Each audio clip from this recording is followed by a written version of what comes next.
All right, so let's talk a bit about the foreign investors. Anyone who's done a real estate project in China as a foreign investor knows that it's like a race that the finish line is constantly moving. It's quite a difficult process. So, one thing about China, and people often don't realize this for people that do real estate-related investments in China, is that there's an extremely burdensome and complicated regulatory regime, and every deal in China basically is approved by the government as a foreign investor. So it's quite a complicated system. And the way that I describe it to the clients that we work with, it's like a door that opens and closes. Sometimes it's more open, sometimes it's more closed.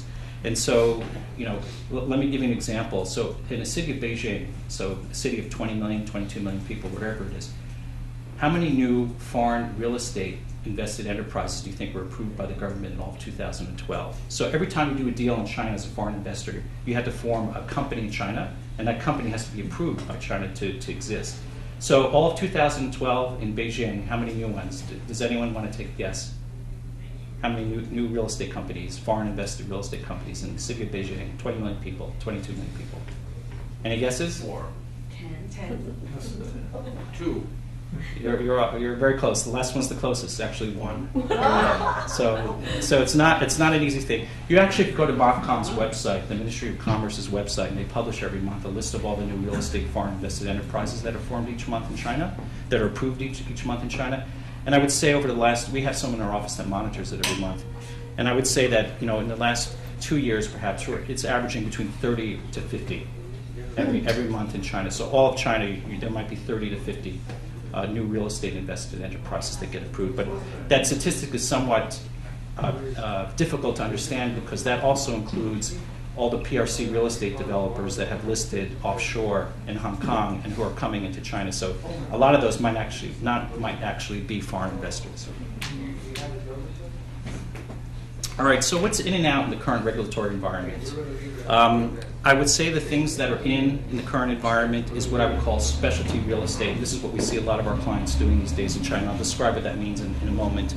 The other thing that's going on in China in the international investment community is what I would call private equity fund initiatives. There's been dramatic changes in the private equity industry as a sort of alternative to bank financing, and some of our foreign fund clients have been interested in trying to get on the train with the developments in the PE fund industry in China. What's sort of out in the international investment community these days in China is high-end residential development. So, back like in 2005, 2006, 2007, a lot of the foreign investors that we were working with were doing sort of high-end, what they call strata title sale residential projects, and people made quite a bit of money at those deals. But extremely hard these days as a foreign investor to get approvals if you want to do that type of project in China. Yes.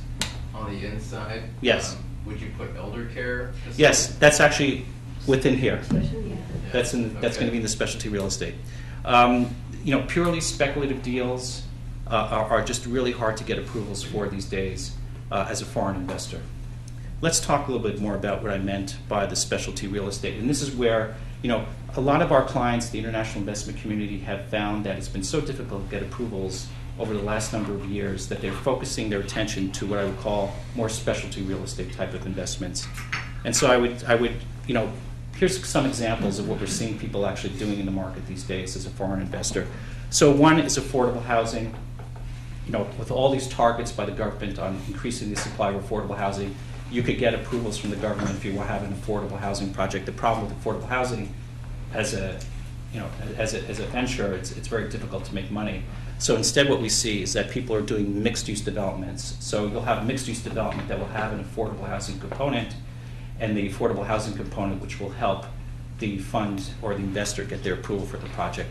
Senior living is a very hot area these days in China, with the aging population, rising wealth, and it's really a sector that really hasn't developed yet. And we've been working with a number of developers and funds on launching senior living and housing type of facilities in China. The healthcare industry is also undergone a rapid transformation in China. They've liberalized the law in China on foreign investment in the healthcare-related industry. So we see people who are interested in developing private hospitals, clinics, and so forth. So that's actually another area that's a hot area where there's a lot of support. Biotechnology and research facilities. Every city has their zone where they want to promote high-tech industry. So if you have a biotechnology research and development park and so forth, you'll get approvals for those projects. And in fact, we represent a U.S. REIT that's developing biotechnology research parks in all parts of China. And then finally, logistics and warehouse facilities is another sort of area that we're seeing investment these days.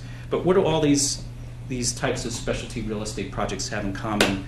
One factor is that they all sort of promote government policies. All these types of projects that I just mentioned, they also kind of fit with something that the government wants. And so I think a lot of the members of the foreign investment community have realized that you sort of have to go with the flow and understand, you can't just do whatever you want. You have to do what you want, but what the government also wants. So a lot of the things that get approved these days fits with the government's policies, whether it's affordable housing or promoting high-tech industry or promoting healthcare opportunities. All those things fit with the government policy.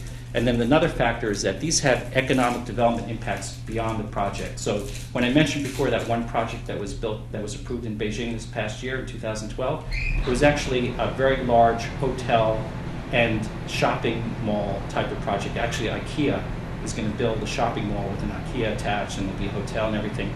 But this is not just a speculative project. It will bring jobs, it will bring economic development to the area. So things that have economic impacts beyond the principles of the project, those things get approved. And finally, these, with the exception of the affordable housing, the mixed use, these are non-real estate projects.